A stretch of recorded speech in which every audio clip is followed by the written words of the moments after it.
Hello students, मैं आपका goods and service tax की इस क्लास में आप सभी का स्वागत करती हूँ। आज हम डिस्कस करेंगे टैक्सेबल इवेंट। जैसा कि हम बेसिक कंसेप्ट जीएसटी के बारे में खूब सारा डिस्कस कर चुके हैं। लास्ट चैप्टर में मैंने ओवरव्यू भी दे दिया है, तो मुझे लगता है आप सभी ने अच्छी ढंग से सुन लिया होगा। अभी तक आप सभी को आइडिया लग गया होगा गुड्स एंड सर्विस टैक्स होता क्या है। इसमें हमने इंट्रा स्टेट, इंटर स्टेट के बारे में डिस्कस कर लिया था। गुड्स एंड सर्विस टैक्स किसे कहते हैं ये भी कर लिया था। क्या होता है goods and service tax? Goods and service tax is collection on value added goods. मतलब कि हर स्टेज पर जैसे जैसे उसकी वैल्यू ऐड करते रहते हैं तो उस वैल्यू ऐड पर क्या लगाया जाता है? टैक्स लगाया जाता है। And service at each stage of sale और purchase in the supply chain. ठीक है, ये आपको पता है। The end consumer has to bear this tax. और ये वाला जीएसटी कौन पेमेंट करता है? एंड में एंड वाला कंज्यूमर उस पर क्या करता है? पेमेंट करता है। GST is like a last point. GST के लास्ट पॉइंट डिटेल टैक्स। कौन सा है लास्ट पॉइंट का? क्या है? Detail tax. चलो, मैंने आपसे ये डिस्कस कर लिया कि जीएसटी क्या होता है। चलो, इसमें मैं ज़्यादा डिटेल में आपसे डिस्कस नहीं करूँगी क्योंकि आप पहले भी काफ़ी कुछ इसके बारे में पढ़ चुके हैं। ठीक है।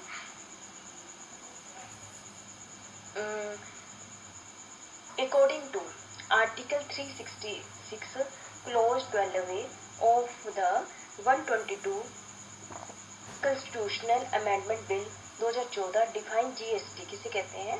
Goods and Service Tax means any tax on supply of goods or service on both except tax on the supply of alcohol, liquor for human consumption.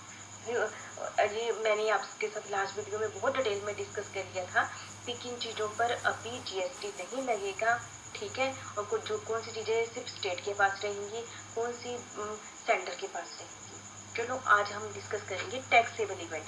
जैसे क्या होता है टैक्सेबल इवेंट? जिस इवेंट पर क्या लगाया जाता है? टैक्स लगाया जाता है। इवेंट मतलब जैसा कि पहले हम कहते थे ना, सेल पर टैक्स लेता है। वैल्यू एडेड पर वैल्यू जितनी भी लगाई ऐड की उस पर टैक्स लगाना। किस चीज़ पर टैक्स लगता है? ठीक है, सेल पर टैक्स लगा, इंपोर्ट हमने किया तो उसकी कॉस्ट पर टैक्स लगा। तो इसे कौन सा इवेंट है जिस पर हम टैक्स लगाते हैं? ठीक है, तो पहला पॉइंट हम आपके सामने डिस्कस कर रही हूँ, event on which tax liability arise. कौन सा इवेंट है? ऐसा कौन सा इवेंट है जिसके कारण मेरी टैक्स लायबिलिटी क्या होती है? स्टार्ट हो जाती है। गवर्नमेंट की नज़रों में मेरी लायबिलिटी बन जाती है, टैक्स दूँ। ये ऐसा कौन सा इवेंट घटित होता है? ठीक है, टैक्स चार्ज इज फिक्स। ठीक है, ये तो आपको बताइए कि टैक्स जो चार्जेस होते हैं, जैसे मैंने पिछली वीडियो में आपके साथ डिस्कस किया था, 4 टाइप के होते हैं जीएसटी, और डिफरेंट जो पहले वाले में अलग अलग टाइप के थे। ठीक है, और levy and collection of tax is based on the happening of taxable event. जैसा कि हम नेक्स्ट चैप्टर में पढ़ेंगे कि कैसे लगाया जाता है और कैसे कलेक्शन की जाती है टैक्स की। ये उससे पहले का है। किस पर लगाया जाता है? हमने लगाना या उनसे लेना किस पर डिपेंड करता है कि कौन सा इवेंट है। इवेंट होगा तभी हम लगाएंगे टैक्स और तभी कलेक्ट करेंगे। तो सबसे पहले वो उस इवेंट के बारे में पता होना चाहिए कि जिस पर हमने टैक्स लगाना है। ठीक है, आप समझ गए ना? लैब मतलब कि लगाना और कलेक्शन तभी करेंगे ना। किसी चीज़ पर लगाना या कि वो इवेंट घटित भी होना चाहिए ना। तो मतलब कि इस वीडियो में हम डिस्कस करेंगे सिर्फ वो ऐसा कौन सा इवेंट है कि टैक्स पेयर को टैक्स देना है। ठीक है, tax can be imposed only on taxable event. Tax किस पर लगाया जाता है? सिर्फ टैक्सेबल इवेंट। यदि टैक्सेबल इवेंट नहीं है तो उस पर टैक्स नहीं लगाया जाता है। ठीक है, taxable event may be different from levy and collection of tax. लगाना और कलेक्ट करने के से भी अलग टॉपिक है ये टैक्सेबल इवेंट। और ये बहुत ही इम्पोर्टेंट टॉपिक जो मैं आपके साथ डिस्कस कर रही हूँ। ठीक है, इसको अच्छे से समझे ना। कौन सा है? Incidence of tax. ठीक है, मतलब कि कब टैक्स लगाया जाता है। इंसिडेंस ऑफ टैक्स मतलब कब टैक्स लगाया जाता है, कब लगाया जाएगा टैक्स। ये बहुत ही इंपॉर्टेंट है। Foundation stone of any taxable system का है। इंसिडेंस ऑफ टैक्स क्या होता है कि ये एक होता है ना, जड़ है ना। कब लगाना है टैक्स, क्योंकि हमें ये पता नहीं है कब टैक्स लगाना है। कब लगाना है ये किस पर डिपेंड करेगा।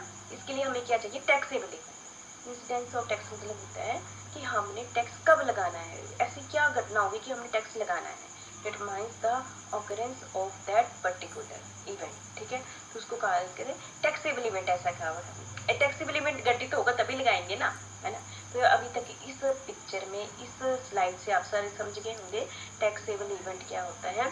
कि ऐसी कोई घटना होती है तो उस घटित होने पर उस हमारी टैक्स लायबिलिटी क्या होती है, अराइज हो जाती है, और उस इवेंट पर हमने क्या देना होता है, टैक्स देना होता है। ठीक है, इतना तो आप समझ गए होंगे। वो इवेंट क्या है, उस इवेंट को हम यहाँ पर डिटेल में डिस्कस करेंगे। बहुत ईजी है, आपको ही पता है, बस ये है कि यहाँ पर मैंने पॉइंट्स में बोलना है ना, तो ओके ठीक है। Tax event in the old index system, जैसा कि हमने पहले डिस्कस किया हुआ है कि पहले जीएसटी आने से पहले इंडिया में बहुत सारे इनडायरेक्ट टैक्स, ठीक है, और बहुत ज़्यादा इनडायरेक्ट टैक्स जो स्टेट के अंडर थे, कुछ सेंटर के अंडर थे, कम्बिनेशन में थे।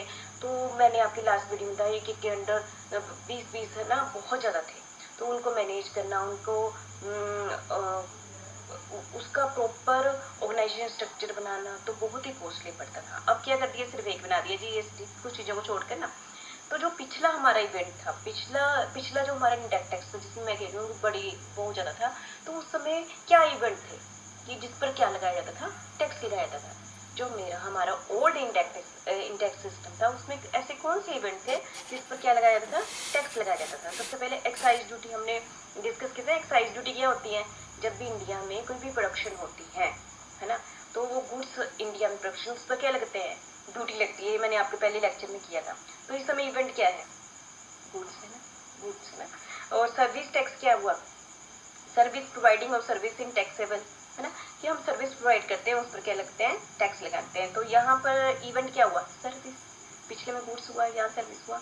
कस्टम ड्यूटी किस पर लगाती है, कस्टम ड्यूटी लगती है गुड्स इम्पोर्टेड, जैसे कि आपने बाहर से सामान आया इंडिया में, तो वहाँ पर उस पर क्या लगती है, कस्टम ड्यूटी लगती है, जिससे उसका रेट इंक्रीज हो जाता है। और इम्पोर्ट फ्रॉम इंडिया के बाहर जाता है तब कस्टम ड्यूटी लगती है ना। Centre sale tax, sale of goods in the course of inter state trade. Inter state मतलब दो स्टेट, जैसे हिमाचल और पंजाब के बीच में जब सेल होती है तो टैक्स लगता है, तो उसको कहते हैं सेंटर सेल टैक्स कहते हैं। बैट आपको पता है कि बैट पीछे आया था, sale of goods in the course of intra state trade, state के अंदर ही कोर्स में ट्रेड पर जो बैट लगता है। ये सारी टर्म आपने पहले भी पढ़ चुके हैं, आपने डिटेल में, आपको वैसे भी सिस्टम में इकोनॉमी के बारे में पता है। ये सारा सिस्टम हमारा पुराना चला हुआ था, लेकिन इसके कुछ ड्रॉबैक थे। ठीक है, इस सिस्टम को ध्यान में रखते हुए हमने आज के टाइम में कौन सा सिस्टम ले लिया है, आज के टाइम में हमारा है GST, goods and service tax. ये पहले का सिस्टम है, ठीक है। तो जो मैंने कितनी टर्म्स यूज की, सेल ऑफ गुड्स। अब आज के टाइम में मैं आपको बताऊंगी कि यहाँ पर मैंने बहुत सारी टर्म्स यूज की है, इवेंट बहुत सारे हैं, गुड्स है, सर्विस है, सेल ऑफ गुड्स है, कोई कहीं जगह कॉस्ट भी होगी। यहाँ पर जो ओल्ड सिस्टम था उसमें बहुत सारे इवेंट थे, लेकिन जो आज का जीएसटी है उसमें एक ही इवेंट होगा, जो मैं आपके साथ अभी डिस्कस करूंगी। ठीक है, आप इस स्लाइड से समझ गए हैं ना कि हमारा जो ओल्ड इंडेक्स सिस्टम था उसमें बहुत सारे इवेंट थे। ठीक है, बस मुझे आपके साथ यही कहना था। ठीक है,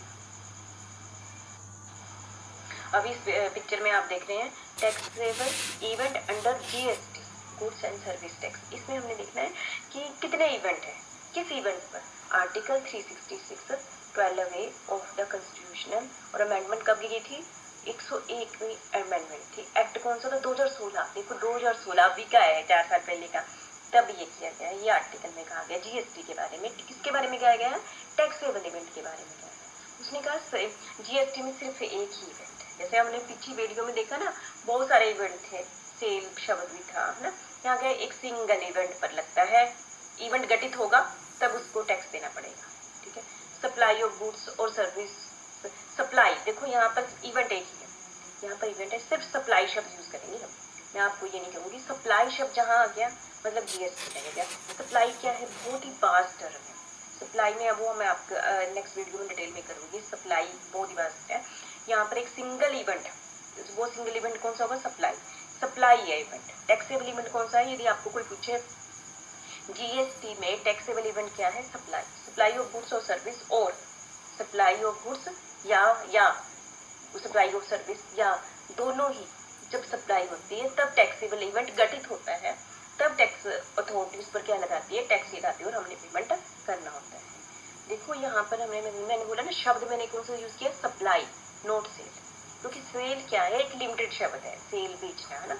और सप्लाई क्या है, वो इसकी बहुत ही वास्ट है, तो इसलिए यहाँ पर जो जीएसटी में सेल की जगह शब्द यूज किया गया है सप्लाई, ये इस पर मैं बार बार आपको स्ट्रेस दे रही हूँ कि ये मेन आपने ध्यान रखना है, ठीक है।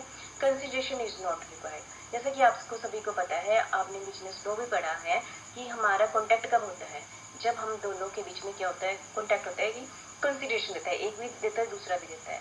हाँ, यहाँ भी है जीएसटी में कंसिडरेशन होना जरूरी है, तभी टैक्सेबल इवेंट घटित होगा। लेकिन कुछ केसेस में यदि कंसिडरेशन हमने सप्लाई कर दिया, उसके बदले कोई कंसिडरेशन नहीं आया, तब भी वो क्या माना जाएगा, टैक्सेबल इवेंट माना जाएगा। हम ये नहीं कहेंगे कि कंसिडरेशन है नहीं तो टैक्सेबल इवेंट नहीं लगेगा, बोले इसको बास्ट कर दिया है ना, कॉन्टैक्ट को ना बास्ट कर दिया है कि कंसिडरेशन नहीं भी होगा ना इवेंट के अंदर तो वो टैक्सेबल इवेंट। इवेंट मतलब ऐसी घटना घटित हुई जिस पर हमने टैक्स लगाना है। फिर भी मैं आपको एक बहुत ही संक्षिप्त शब्दों में कह दूं, टैक्सेबल इवेंट क्या होता है, इसमें कंफ्यूजन की तो कोई बात ही नहीं है। ऐसी कौन सी घटना हुई कि टैक्स देना है, घटना क्या है, इवेंट क्या हुआ, इवेंट है सप्लाई।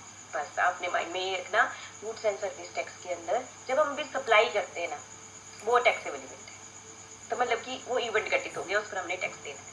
और जो पहले इंडायरेक्ट टैक्स था, वहाँ बहुत सारे इवेंट थे, वहाँ पर सेल थी, है ना, आपने भी देखा, थोड़ी सी मैंने डिस्कस किया, वैसे तो बहुत सारे इंडायरेक्ट टैक्सेस है जो पीछे थे, उसमें बहुत सारे इवेंट थे, क्योंकि बहुत सारे टैक्स थे तो इवेंट भी बहुत सारे होंगे। मैं जीएसटी को कंबाइन करके एक बना दिया है, तो यहाँ पर सिर्फ एक ही है, सिंगल इवेंट।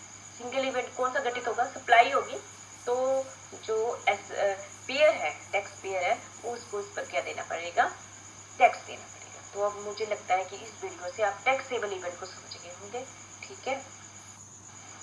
फिर भी मुझे लगता है कि अगर बता दूं टैक्सेबल इवेंट क्या होता है, टैक्सेबल इवेंट वो होता है कि ऐसी क्या घटना घटित हो जिस पर हमें टैक्स देना है। क्या घटना घटित हो, आप सोचिए, सप्लाई। सप्लाई बहुत ही बात शब्द है, वो हम अगली वीडियो में डिस्कस करते हैं, ठीक है। Thank you very much.